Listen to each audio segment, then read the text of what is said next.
እንደው ማስታወስከኝ እኔ ራሴ እጠራታለሁ። ኤቢ ሂጂና እነ ናታን ጥሪያቸው። ሂጂ እነ ናታን አንቺ ጥሪያቸው። እሺ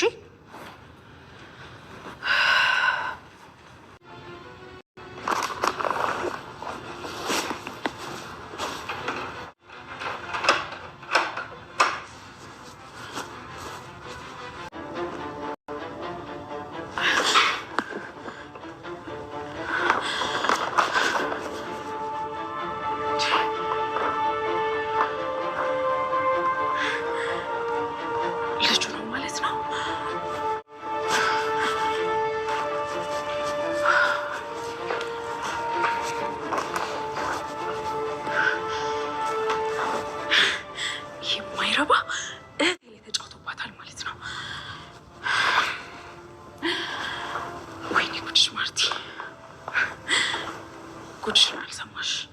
ህይወቴ ላይ አንድ አደጋ ቢደርስ አንተን የመጀመሪያው ተጠያቂ። ስምም ያንተን የተመዘገበው። አታስቢ፣ ግን እኔ ደግሞ ደረጀ ነኝ። አንድ እርምጃ ወደ እኔ ስትመጪ ከኋላሽ 2 እርምጃ ወደ አንቺ እመጣለሁ።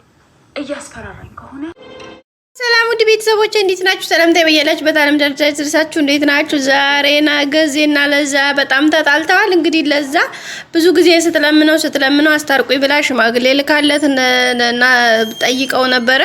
እሱም እንግዲህ ምን አባሽ ብሏት እንደው እንደ ድሮ መስሎ ዝም ብሎ አገለማምጦ ነበር የመለሳት። በዛም እንግዲህ በጣም ተናዳበት ነበረ። ሽማግሌ ልካ እንግዲህ ዳጣልካ በሽማግሌ ሲጠየቅም የመለሰው መልስ እንግዲህ በጣም ያስጠላ ነበርና በዛ እንግዲህ ተናዳበት ግን ምንም ሳትል ቆይታ ነበረ። በዛ ማህይነት እንግዲህ ድጋሜ ብትጠይቀውም ምንም መልስ ሊሰጣትና ፈቃደኛ ሊሆን አልቻለም ማለት ነው። ውድ ቤተሰቦች በዛ እንግዲህ ተናዳበት ነበረ። የመጨረሻ ተስፋ ቆርጣለት ነው የሄደችው እና በመጨረሻ እንግዲህ እንደዛ ብላ ስትመልስለት ምንድነው ያደረገው? በቃ ተው አለችው። በቃ ተው ይቆጭሃል አለችው። ከዛ ምንድነው ሊቆጨኝ የሚችል ነገር ምንም ነገር የለም ባክሽ ጥፊ ካጠገቤ ምናምን ሲላት ሁሉ ነበርና እንግዲህ በመጨረሻ የሆነው ነገር በጣም ነበር የሚያሳጣውና የሚያሳዝነው ውድ ቤተሰቦች እና በዛ አማካኝነት እንግዲህ የመጨረሻ ስለቆረጠችለት እንግዲህ እንደ በፊቱ መስሎ አሁን ድጋሜ ሊያወራትና ሊያነጋግራት ቢሄድም አጠገቤ እንዳደርስ አላቀህም አታቀኝም በማለት ነው እንግዲህ ማስጠንቀቂያ ጨምሬ የነገረችው። በዛም እንግዲህ እሱ ራሱ አሁን እንደገና ደግሞ ከተናገረ ፊት ያለውን ነገር እንትን ካለ በኋላ አሁን በራሱ እየተናደደ እየተጸጸተ ነው የሚገኘው። እሷም ግን እኔ ጉዳይ አይደለም አታቀኝም አላቀህም አለቀ በቃ ነግሬህ ነበረ በቃ የመጨረሻ አሁን ቆርጦልኛል በቃ ካሁን በኋላ እኔ አንተ መቀለጃ አይደለሁም ብላለች ማለት ነው። ስለዚህ አንዴ ስሬስ ይሆናል አይደለ ነገሩ ላይ ጠንከር ካላልን ሰዎች ራሱ መቀለጃ ነው የሚያደርጉንና ስትወዳቸው ስታፈቅሯቸውም ሆነ ለማንኛውም ነገር ሰው አብራችሁት ስራሱ ትኖሩ አንዳንዴ ኖ የሚል ነገር ብቅ ካላደረጋችሁ ወይም ደግሞ እንዴ ኖ አይሆንም የሚል ነገርን እንትን ማለት ካልቻል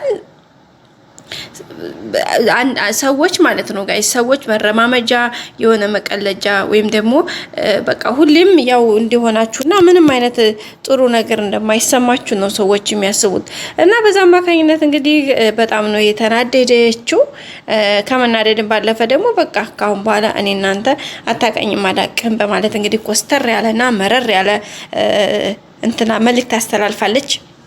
ይሄ ይበል ነው ይበል ይባላል እንግዲህ ጋይስ እውነት መናገር ጥሩ ነው። እንደዛ አርቃ አንዳንዴ ነገሩን ነው ማለት ካልተቻለ አይዘለቅም ጋይስ ሰው ማለት ነው። እንዴ የዛሬ ሰው እኮ ስትወዱ ስታፈቅሩት በቃ እንዴት ብዬ ንገራችሁ ነገሩን ሰከና አድርጋችሁ ስታዩትና ለሁኔታዎች ጊዜና ቦታ ስትሰጧቸው እናንተን ከምንም ነው የማይቆጥሯችሁ። ገባችሁ አይደለ?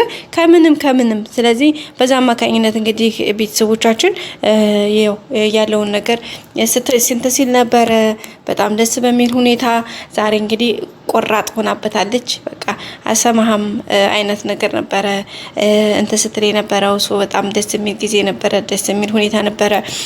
እንደዛ በማድረጓ እኔ ራሱ ተመችቶኛል ጋይስ እና እሱ ደግሞ እንደገና ደነገጠ ማለት ነው። በፊት እንደዛ ሲል ያልነበረውን ሁሉ አሁን ላይ እንደገና ደነገጠ። ታውቃላችሁ በቃ ክው ነው ያለው። እንዴት በቃ በቃ እንደገና ሶሪ ይቅርታ በቃ ብዙ ነገር ነው እንግዲህ ሲዘበዝብ የነበረው ውድ ቤተሰቦቻችን። ምክንያቱም ሁኔታው በቃ በዚህ ልክ እንደዚህ ታመራለች ብሎ ስላላሰበ ማለት ነው። ውድ ቤተሰቦቻችን በቃ እንደዚህ ታደርጋለች ብሎ አላሰበም የነበረ መጀመሪያ በፍጹም ነበር ያላሰበው። ግን በመጨረሻ ሁሉም ነገር ትቶት እንትን አለ ማለት ነው። ውድ ቤተሰቦቼ በመጨረሻም እንግዲህ የሆነው ነገር ሆኖ በሚገርምና ደስ በሚል ሁኔታ ሁኔታዎችን ለማስተካከል የታየበት መንገድ በሌላ ነበረ ማለት ነው። እሱ እንደዛ ቢያደርግም እሷ ግን ጎበዝ ሱና ጠንካራ ብላው ላይ ጥሩ መልስና ጥሩ አቋም ነው የተናገረችው። ይሄ ደግሞ በጣም ደስ የሚል አንዳንዴ ሁኔታዎችን እውነትን እውነት ሐሰትን ሐሰት ማለት ካልቻልን ሁኔታዎች ሁሉ እንትን ትላለች። በቃ በፍጹም ሊሆን አይችልም እና በጣም ደስ የሚል ታይም ነው ጋይሶችዬ። በጣም ደስ የሚል ሁኔታ ነው ያለው ነገር።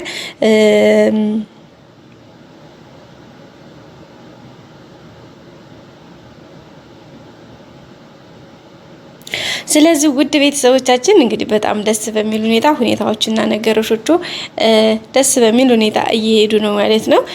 ሌላው እንግዲህ ወይዘሮ ማርታ እዚህ ቤት ውስጥ ምን እየተካሄደ እንዳለ ምንም ግራ ስለገባት በጣም ግራ ተገብታለች። ከመጋባቷም የተነሳ ሁኔታዎችን ለማስተካከል የመጨረሻ ጥያቄ ጠይቃ ነበረ። ጥያቄውም ለእንትና ነበረ የሄደችው ለማን ነው ስሟ ለሰላምን የመጨረሻ ጥያቄ ጠይቃት ነበረ። ምን ብላ ነው ጥያቄ ጠይቀቻት? ምንድነው እየሆነ ያለው? በቃ ለአንዴና ለመጨረሻ እባክሽ የልጅሽን አባት ንገሪኝ። የራሴ እህት በዚህ ልክ የጠረጠረችኝ እኔ ሌላ ሰው ምን ሊል ይችላል? ጎረቤት ዘመድ አዝማድ ምን ሊያወራ ይችላል? ስለዚህ እባክሽን በማለት ነበረ እንትን ያለችውና በቃ በሚገርም ሁኔታ በጣም በሚያስጠላ በሚባል መልኩ ሁኔታዎችን ነገሮችን በሚገርሙ ሁኔታ ውስጥ ነበረ ነገርዮሾቹ እንትን ለማለት የተሞከረውና በዛ አማካኝነት እንግዲህ ያለውን ነገር ቤተሰቦቻችን በጣም በሚገርም ሁኔታ የታየበት ነው። ማርታም ሄዳ እንግዲህ ጠይቃታለች። ግን ብትጠይቃትም ምንም የሰጠቻት ምላሽ የለም። ምክንያቱም በቃ መናገር ስላልፈለገች ማለት ነው። ውድ ቤተሰቦቻችን እና በቃ በመጨረሻ ላይ ምንድነው የሆነው? አክስትየዋ ወይም ወይዘሮ መድኃኒት እንግዲህ እኔውን አስመርምራ ውጤቱን ይዛለች። በተዋ መታለች በእጇ። ደረጀም ተይ ቢላትም ቢብላለች፣ ግን ውጤቱ ትክክል አይደለም። እሷ ግን ትክክል ነው ብላ እንግዲህ ለማርታ ልታሳይ ነው። ይሄ ደግሞ ሌላኛው እብዴትና ሌላኛው ስካር ነው ማለት እንችላለን። እንግዲህ መድኃኒትም ተፍተፍ እያለች ነው ይሄን ነገር ለማሳየት። ወይዘሮ ማርታም እንግዲህ ሰምታታለች ስትል የነበረውን ሁሉ ይሄ ነገር ደግሞ በጣም ከባድ ነው። ውድ ቤተሰቦቻችን ቀጣይ ሁሉ ነገር ተስተካክሎ መልካም እንደሚሆን ተስፋ እናደርጋለን። በቀጣይ አዲስ ቪዲዮ እስከምንገናኝ ሼር፣ ላይክ፣ ሰብስክራይብ አድርጉ። ወዳችሁ ፈቅዳችሁ ስለምትከታተሉ እናመሰግናለን። ቤተሰቦቼ ላይክ አድርጉ። የእናንተ ላይክ ለኔ ትልቅ ዋጋ ስላለው ላይክ አድርጉልኝ። ወዳችኋለሁ፣ አፈቅራችኋለሁ፣ አከብራችኋለሁ። ቀጣይ በአዲስ ቪዲዮ እስከምንገናኝ መልካም ሁሉ ተመኘሁላችሁ። አይ ላቭ ዩ ሶ ማች ቤተሰቦቼ። ላይክ አድርጉ፣ ሰብስክራይብ አድርጉ። ወዳችኋለሁ። ባይ